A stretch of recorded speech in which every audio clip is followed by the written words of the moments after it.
নমস্কাৰ আজি কেপি চিল্ক হাবৰ পৰা এটা গামোচাৰ ভিডিঅ' লৈ আহিছোঁ। লাষ্ট ভিডিঅ'ত মই এটা গামোচাৰ ভিডিঅ' আপলোড কৰিছিলোঁ, তাতে আপোনালোকে ইমানখিনি মৰম দিছে, তাৰ বাবে বহুত বহুত ধন্যবাদ। আৰু গামোচাকেইখন আমাৰ অসমীয়া শিপিনীয়ে মাটিশালত বোৱা কোনো আৰু প্ৰতিখন গামোচাৰে আৰ্হি বহুতেই ধুনীয়া হয়, প্ৰতিখনেই ইউনিক হয়।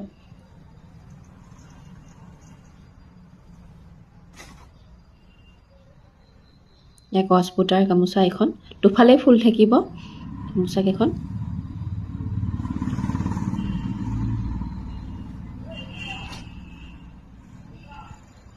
ইয়াৰ পৰা ভাল লগা গামোচাখন যদিহে আপোনাৰ পচন্দৰ ভিতৰত পৰিছে, তেতিয়াহ'লে যিটো মই স্ক্ৰীণত হোৱাটছএপ নম্বৰ দিছোঁ, হোৱাটছএপ বা ফোন যোগে আমাক বুকিং কৰিব পাৰিব।